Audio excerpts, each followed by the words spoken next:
அனைத்து தமிழ் மக்களுக்கும் கணேஷின் பணிவான வணக்கம். வாங்க ஃப்ரெண்ட்ஸ், மார்க்கெட் பற்றி டிஸ்கஸ் பண்ணலாம். ஸோ இன்னைக்கு மார்க்கெட் வந்து பை சைடு வந்து டர்ன் ஆயிருக்கு அப்படிங்கிற மாதிரி சொல்லலாம். ஸோ எஸ்டர்டே வரைக்கும் பார்த்தீங்க அப்படின்னா, ஸோ எஸ்டர்டே கூட கொஞ்சம் வந்து வாலட்டிலிட்டியாக தான் இருந்தது. ஸோ இன்னைக்கு வந்து ஸ்டார்டிங்கில் கொஞ்சம் வாலட்டிலிட்டி இருந்தது. இப்போ நேற்றெல்லாம் நம்ம வந்து எந்த மாதிரி பார்த்துருந்தோம் அப்படின்னா 23,587 ஒரு ரெசிஸ்டன்ஸ் ஜோன். ஸோ அந்த இடம் வந்தால் கொஞ்சம் ஃபாலோ ஆகக்கூடிய சான்சஸ் இருக்குது அப்படிங்கிற மாதிரி பார்த்துருந்தோம். எக்ஸாக்டாக பார்த்தீங்கன்னா அது ஒர்க் அவுட் ஆயிருக்கு. அதாவது 23,587 23,424 வரைக்கும் ஒரு 100 பாயிண்ட்ஸ் மோர் தென் வந்து டவுன் ஆயிருக்கு. ஸோ அதுக்கப்புறம் பார்த்தீங்க அப்படின்னா ஒரு நியூஸ் மூலியமா நமக்கு மறுபடியும் bank Nifty, fin Nifty so எல்லாமே வந்து ஒரு ஹை வந்து போயிருக்கு அப்படிங்கிற மாதிரி சொல்லலாம். ஸோ அப்படி என்னென்ன நியூஸ் வந்தது அப்படின்னா, இப்போ ட்ரம்ப்பும் சைனா பிரசிடென்ட் ஷை ஜின்பிங் அப்படிம்பாங்க. ஸோ இவங்க ரெண்டு பேரும் வந்து மீட்டிங் வந்து போட்டிருந்தாங்க நேற்று. ஸோ வெனஸ்டே ஈவினிங் வந்து மீட்டிங் வந்து நடந்தது. ஸோ அது முடிஞ்சதுக்கப்புறம் அந்த சைனா பிரசிடென்ட் வந்து அவர் என்ன சொல்லியிருக்காரு அப்படின்னா, ஸோ நாங்கள் வந்து போட்டியாளர்களோ இல்லை சண்டைக்காரங்களோ கிடையாது, நாங்கள் வந்து ஒரு நல்ல நண்பர்களாக இருக்க விரும்புகிறோம். ஸோ இந்த மீட்டிங் வந்து எனக்கு நல்ல முன்னேற்றத்தை கொடுத்துருக்கு அப்படிங்கிற மாதிரி ஸோ அவர் வந்து ஒரு ஸ்டேட்மெண்ட் வந்து கொடுத்துருக்கிறாரு. அது மட்டும் இல்லாமல் ட்ரம்ப் வந்து சொல்லவே தேவையில்லை, அவர் வந்து யாராவது மீட்டிங் வந்தாங்க அப்படின்னா அவங்கள பற்றி ஒரு புகழ்ந்து பாடிடுவார். ஸோ அதே மாதிரி தான் சொல்லியிருக்கிறாரு. இந்த மாதிரி சைனா வந்து அவரோட மீட்டிங் வந்து எனக்கு வந்து ரொம்ப வந்து இந்த ஸ்ட்ரைட் ஆஃப் ஹார்மஸ் திறக்கிறதுக்கான ஒரு நல்ல முன்னேற்றத்தை வந்து கொடுத்துருக்கு அப்படிங்கிற மாதிரி ஸோ அவர் வந்து ஒரு ஸ்டேட்மெண்ட் வந்து கொடுத்துருக்கிறாரு. ஸோ இதெல்லாம் பார்த்தீங்க அப்படின்னா ஒரு குளோபல் மார்க்கெட்டுக்கு, அதாவது குளோபல் நியூஸ் அப்படிங்கிற மாதிரி எடுத்துக்கலாம். ஸோ அந்த குளோபல் நியூஸ் மூலியமா பார்த்தீங்க அப்படின்னா நமக்கு வந்து ஒரு நல்ல ஒரு இன்வெஸ்டர்ஸ் வந்து உள்ளார வந்து வந்திருக்காங்க. ஓகேங்களா. நேற்று வந்து அதாவது எஸ்டர்டே வந்து கோல்டோட இம்போர்ட் டியூட்டியை வந்து குறைச்சிருந்தாங்க. ஸோ கோல்டோட இம்போர்ட் டியூட்டியை வந்து குறைச்சதுனால இந்திய ரூபாயோட மதிப்பு வந்து ஸ்ட்ராங் ஆக போகுது அப்படிங்கிற ஒரு காரணத்துக்காக தான் அதை வந்து குறைச்சிருந்தாங்க. ஸோ மறுபடியும் தங்கத்தை வந்து எக்ஸ்சேஞ்ச் பண்ணுறப்ப குறையும், டாலர் எக்ஸ்சேஞ்ச் வந்து குறையும், கண்டிப்பாக வந்து ருப்பி வந்து கொஞ்சம் ஸ்ட்ராங் ஆகும் அப்படிங்கிற மாதிரி தான் இருந்தது. இப்போ காலையில் பார்த்தீங்க அப்படின்னா 95.96 இருந்து ஒரு 95.97 வரைக்கும் தான் நமக்கு வந்து அது வந்து இறங்கியிருக்கே தவிர ஸோ மறுபடியும் இந்தியா ருப்பி வந்து கொஞ்சம் வீக் ஆகிட்டே போயிட்டு இருக்கு அப்படிங்கிற மாதிரி சொல்லலாம். ஓகேங்களா. ஸோ இந்த மாதிரி மறுபடியும் வீக் ஆனால் என்ன ஆகும் அப்படின்னா அடுத்து இதை வந்து ஸ்ட்ராங் பண்றதுக்கான முயற்சியில வந்து கண்டிப்பாக வந்து கவர்மெண்ட் வந்து இறங்கும். இப்போ நாளைக்கே இல்லை இன்னைக்கே கூட ஆர்பிஐ சைட்ல இருந்து ஏதாவது ஒரு அனௌன்ஸ்மெண்ட் வந்து வரலாம் டாலர் எக்ஸ்சேஞ்சை டைட்டன் பண்றதுக்கு. ஓகேங்களா. பார்க்கலாம், இந்த வீக்ல வந்து கண்டிப்பாக வந்து எதிர்பார்க்குறேன். ஏன்னா நமக்கு ஆல்ரெடி சண்டேவும் அவங்க வந்து கோல்டு வாங்காதன்னு சொன்னாங்க. அப்போ கூட நமக்கு வந்து இந்திய ரூபாய் மதிப்பு வந்து பெரிய அளவில் வந்து ஸ்ட்ராங் ஆகலை. அதுக்கப்புறம் இம்போர்ட் டியூட்டி வந்து இன்க்ரீஸ் பண்ணாங்க, அப்பவும் அதே மாதிரி தான் இருக்கு. இப்போ ஆர்பிஐ சைட்லேருந்து ஏதாவது ஒரு டைட்டன் பண்ணாங்க அப்படின்னா கண்டிப்பாக வந்து இறங்கிறதுக்கு வாய்ப்புகள் இருக்கு. வேற வழி இல்லை, லாஸ்ட்டாக வந்து ஆர்பிஐ தான் உள்ளார வரும். ஓகேங்களா. பார்க்கலாம் என்ன மாதிரி வந்து நடக்குது அப்படின்னு. ஓகே, இந்த ஸ்ட்ரைட் ஆஃப் ஃபார்மர்ஸ் வந்து இவங்க ரெண்டு பேரும் வந்து பேசிட்டு ஸ்ட்ரைட் ஆஃப் ஃபார்மர்ஸ் வந்து ஓப்பன் பண்ணுறதுக்கு ஒரு சான்சஸ் இருக்கு அப்படிங்கிற மாதிரி ஒரு நியூஸஸ் வந்து கொடுத்துருக்குறாங்க. ஸோ இது வந்து குளோபல் மூலியமா வந்து ஒரு நல்ல நியூஸ் தான். இவங்க ரெண்டு பேர் பார்த்து மீட் பண்ணி பேசியிருக்கிறதெல்லாம் ஒரு நல்ல நியூஸ் தான். ஆனால் எம்எஸ்சி குளோபல் இண்டெக்ஸ் வந்து ஏறி இருக்கா இவங்க ரெண்டு பேர் மீட்டிங்ல அப்படின்னு பார்த்தீங்க அப்படின்னா சுத்தமாக வந்து ஒரு மூவ்மெண்ட்டே வந்து கிடையாது. நீங்கள் சந்திச்சுனா என்ன, நீங்கள் பேசினா இல்லை கிளம்பி போனால் எனக்கு என்ன அப்படிங்கிற மாதிரி தான் நமக்கு வந்து குளோபல் இண்டெக்ஸ் வந்து இப்போதைக்கு வந்து காட்டுது. ஸோ எம்எஸ்சி வேர்ல்டு இண்டெக்ஸ்லாம் பார்த்தீங்க அப்படின்னா 0.25 மட்டும்தான் ப்ளஸில் இருக்குது.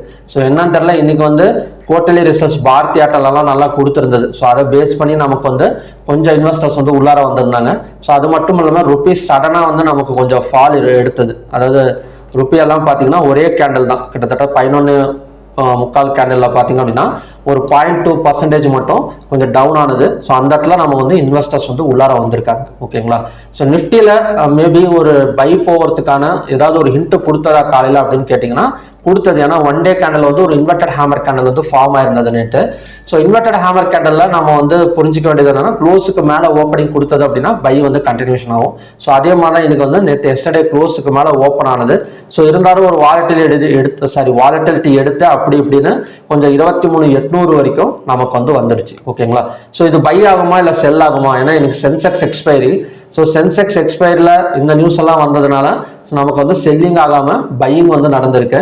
ஸோ நாளைக்கு ஏதாவது ப்ராஃபிட் புக்கிங் நடக்குமா இல்லை மறுபடியும் செல்லிங் நடக்குமான்னு பார்க்கறதுக்கு முன்னாடி நாம மற்ற விஷயங்களை கொஞ்சம் பார்த்துட்டு வந்துடலாம்.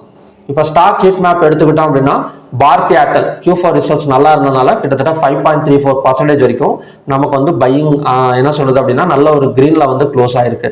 நெக்ஸ்ட் வந்து பாத்தீங்கன்னா HDFC பேங்க் எல்லா ஹைவேட்டர் ஸ்டாக்ஸும் இன்னைக்கு வந்து நல்ல ஒரு பை சைடு க்ளோசிங்னு சொல்லலாம். ஸோ நேற்று கூட அந்த அளவுக்கு வந்து பணத்தை வந்து வெளியே எடுக்கல, கொஞ்சம் வந்து ஸ்டேபிளாக தான் வச்சிருந்தாங்க. இன்னைக்கு வந்து நல்லாவே இன்வெஸ்ட்மெண்ட் பண்ணி ஸோ எல்லா ஹைவேட்டர் ஸ்டாக்ஸ் மட்டும் கிடையாது, Nifty 50ல இருக்கிற எல்லா ஸ்டாக்ஸ்லுமே பார்த்தீங்க அப்படின்னா நல்லாவே வந்து ஒரு இன்வெஸ்ட்மெண்ட் வந்து இருந்திருக்கு. ஸோ அதிகபட்சமாக நமக்கு ஐடி செக்டார் மட்டும்தான் டவுனு. ஸோ ஐடி செக்டார் வந்து ஓப்பன் ஏஐ புது ஏஐ கண்டுபிடிச்சனால இன்னும் அந்த இம்பாக்ட் வந்து இருக்கும், இல்லாமலாம் இருக்காது.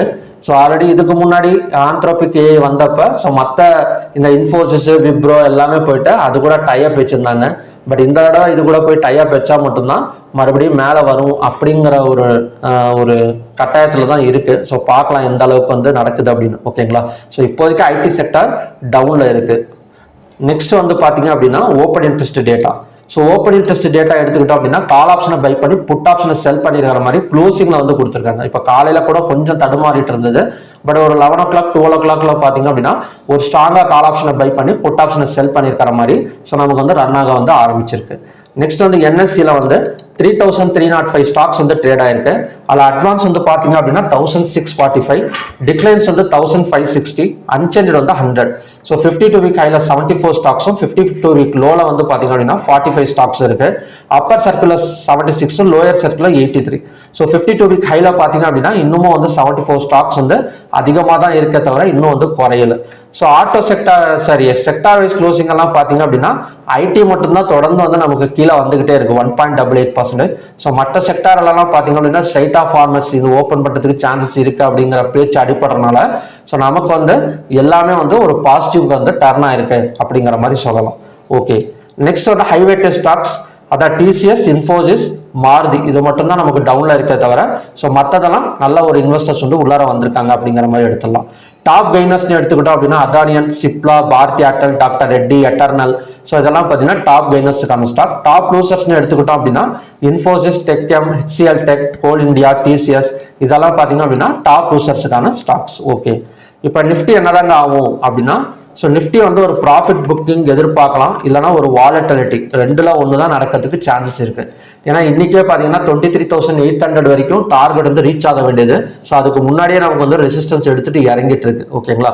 அப்படி இருக்கிறப்ப ஆல்ரெடி நமக்கு இந்த இடத்துல ஒரு பேட்டர்ன் பிரேக் அவுட் வந்து நடந்திருக்கு. ஸோ இந்த ஜோன் பார்த்தீங்கன்னா தெரியும், ஒரு வெஜ் பேட்டர்ன் கிரியேட் பண்ணி பிரேக் அவுட் பண்ணிட்டு மேலே வந்திருக்கு. ஸோ நெக்ஸ்ட் சப்போர்ட்டுங்கிறது 23,587, நெக்ஸ்ட் ரெசிஸ்டன்ஸுங்கிறது 23,801. ஸோ இந்த சப்போர்ட் வந்தால் மறுபடியும் ரெசிஸ்டன்ஸ் வரைக்கும் வரதுக்கு சான்சஸ் இருக்கு. இந்த ரெசிஸ்டன்ஸ் வந்தால் மறுபடியும் இந்த சேம் சப்போர்ட் வரைக்கும் வரதுக்கான சான்சஸ் வந்து நமக்கு வந்து இருக்கு. ஓகேங்களா? ஸோ மற்றபடி ஒரு ஒன் சைடு போகுமாங்கிறது ஸோ நாளைக்கு காலையில் நம்ம ஓப்பன் இன்ட்ரெஸ்ட் டேட்டா கொஞ்சம் பார்த்தா தான் ஃபுல்லாக வந்து அனலைஸ் பண்ண முடியும். ஸோ இப்போதைக்கு என்ன சொல்றது அப்படின்னா ஒரு அப் அண்ட் டவுன் மார்க்கெட் வந்து ஒரு வாலட்டிலிட்டி மார்க்கெட் வந்து எதிர்பார்க்கலாம்.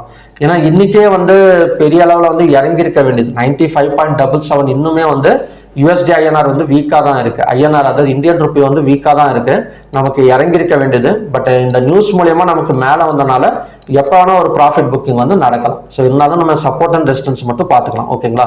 சப்போர்ட்டுங்கிறது 23,587, ரெசிஸ்டன்ஸுங்கிறது 23,801. இப்போ பேங்க் நிஃப்டியும் சேம் கண்டிஷன் தான். ஸோ இப்போ பேங்க் நிஃப்டி எல்லாம் பார்த்தீங்க அப்படின்னா எக்ஸாக்ட் ஒரு சப்போர்ட் ஜோன்ல தான் நமக்கு வந்து நிற்குது. ஸோ 54,104, ரெசிஸ்டன்ஸுங்கிறது 54,999. ஸோ இதையும் தாண்டி கீழே இறங்கினா already double bottom support work out ஆயிருக்கு. ஸோ அகைன் இன்னொரு வர்றப்ப ட்ரிபிள் பாட்டம் சப்போர்ட் 53,199. நெக்ஸ்ட் வந்து ஃபின் நிஃப்டி. ஸோ ஃபின் நிஃப்டியோட சப்போர்ட் ஜோன் வந்து 25,372, ரெசிஸ்டன்ஸ் வந்து பார்த்தீங்க அப்படின்னா 25,902.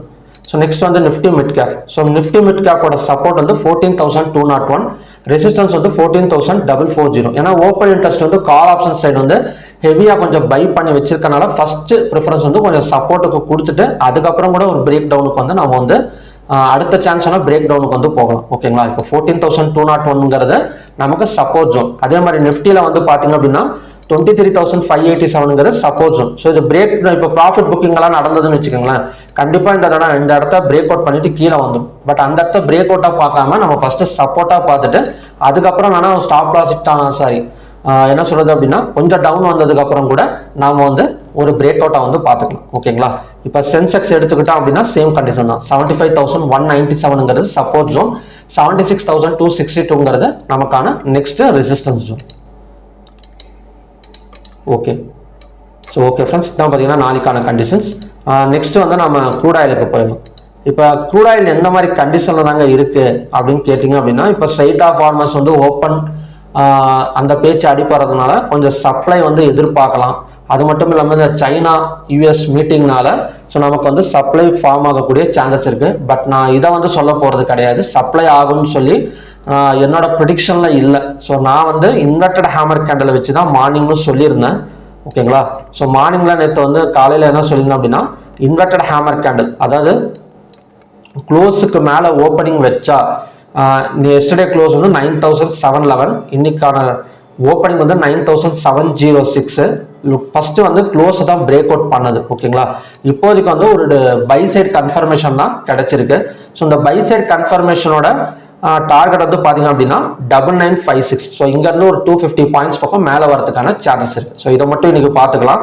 பட் செல்லிங் ஆகுமாங்கிறது ஒரு டெக்னிக்கல் வைஸாக கிடையாது, ஒரு நியூஸ் வைஸாக வேணால் இருக்கு. பட் நியூஸ் வைஸாக இருந்தாலுமே அஃபிஷியலாக நியூஸ் ஏதாவது வந்தால் மட்டும்தான். ஓகேங்களா? இப்போதைக்கு நம்ம பையிங் மட்டும் பார்க்கணும். ஏன்னா ஆல்ரெடி இந்த இடம் பார்த்தீங்கன்னாலே தெரியும், ஒரு சப்போர்ட்டும் எடுத்திருக்கு. நமக்கு இன்வெர்டட் ஹேமர் கேண்டல் படி பை சைடு கன்ஃபர்மேஷனும் கிடைச்சிருக்கு. ஸோ அதனால 9956 வரைக்கும் வரதுக்கான சான்சஸ் இருக்கு. ஸோ இப்போ மறுபடியும் இதே இடத்துல 9614 வந்தால் கூட நமக்கு இந்த இடத்துல ஒரு ட்ரிபிள் பாட்டம் சப்போர்ட் தான் ஒர்க் அவுட் ஆகுமே தவிர, ஸோ இதையும் பிரேக் அவுட் பண்ணிட்டு கீழே வருமாங்கிறது டவுட்டு தான். ஓகேங்களா? ஸோ நெக்ஸ்ட் வந்து நேச்சுரல் கேஸ் பார்க்கலாம். இப்போ நேச்சுரல் கேஸ் பார்த்தோம் அப்படின்னா மார்னிங்லேயே இந்த சப்போர்ட் பார்த்தது தான். ஏன்னா இந்த இடத்துல ஒரு ரவுண்ட் பாட்டம் பேட்டர்ன் கிரியேட் ஆயிருக்கு. ஸோ பிரேக் அவுட் ஆன இடத்துல சப்போர்ட் எடுக்கும் அப்படின்னு சொல்லியிருந்தேன். ஸோ ஃபர்ஸ்ட் கேண்டலே 272.6 பிரேக் டச் பண்ணிட்டு கிட்டத்தட்ட 278 போயிருக்கு. ஸோ கண்டினியூஸாக 280 இல்லைன்னா அகைன் 272.6 வந்தால் சப்போர்ட் எடுக்கிறதுக்கு சான்சஸ் இருக்கு. ஸோ 280.4ங்கிறது தான் நமக்கான அடுத்த ரெசிஸ்டன்ஸ் ஜோன். நெக்ஸ்ட் வந்து கோல்ட் அண்ட் சில்வர். இப்போ கோல்ட் அண்ட் சில்வர்லாம் பெரிய மூமெண்ட்டே இல்லைங்க. இப்போ நேற்று வரைக்கும் நமக்கு வந்து ஒரு இம்போர்ட் டியூட்டி குறைஞ்சனால M6ல கோல்டெல்லாம் பார்த்தீங்கன்னா ஒரு 8000 பாயிண்ட் மேலே வந்தது. பட் ப்ராஃபிட் புக்கிங் நடக்கலை. இதுதான் ரொம்ப முக்கியம். கோல்டை பொறுத்த வரைக்கும் என்ன சொல்றாங்க அப்படின்னா, இந்த அழுத்தம் வந்து கண்டிப்பாக 2-3 நாள் இருக்கிறதுக்கான சான்சஸ் இருக்கு அப்படிங்கிற மாதிரி பேசிட்டு இருக்காங்க. நானும் அதான் சொல்றேன், ப்ராஃபிட் புக்கிங் நடக்கலை. ஏன்னா ப்ராஃபிட் புக்கிங் நடந்திருந்தா ஒரே நாளில் நமக்கு வந்து ஒரு 4000-5000 பாயிண்ட்ஸ் வந்து இறங்கியிருக்கும். பட் அந்த மாதிரி நடக்கலைன்னா என்ன அர்த்தம், மறுபடியும் வந்து கோல்டை வந்து புஷ் பண்ணி மேலே கொண்டு வரதுக்கான சான்சஸ் இருக்கு. ஓகேங்களா? இப்போ 1,62,200 இருக்கு. இன்னைக்கான ஹை வந்து பார்த்தீங்க அப்படின்னா 1,63,016. ஸோ இதையும் பிரேக் அவுட் பண்ணால் கண்டிப்பாக ஒரு 2000 பாயிண்ட்ஸ் ஆச்சு மேலே வரதுக்கு சான்சஸ் இருக்கு. ஸோ சில்வரும் சேம் கான்செப்ட் தான். ஸோ சில்வர் சப்போர்ட்டை டச் பண்ணிடுதான். ஸோ ஆல்ரெடி இந்த இடம் சப்போர்ட் தான் 2,94,553. ஸோ ஹையாக பிரேக் அவுட் பண்ணால் ஒரு 4,000 to 5,000 பாயிண்ட்ஸ் பக்கம் நம்ம சில்வர்லையும் பார்த்தீங்க அப்படின்னா எக்ஸ்பெக்ட் பண்ணலாம். ஸோ சில்வர் அண்ட் கோல்டை பொறுத்த வரைக்கும் இப்போதைக்கு ஒரு பை சைடு கன்ஃபர்மேஷனில் தான் இருக்கே தவிர செல் சைடு வந்து சேஞ்ச் ஆகலை. ஓகேங்களா? ஸோ இதுதான் பார்த்தீங்கன்னா இன்னைக்கான கண்டிஷன்ஸ்.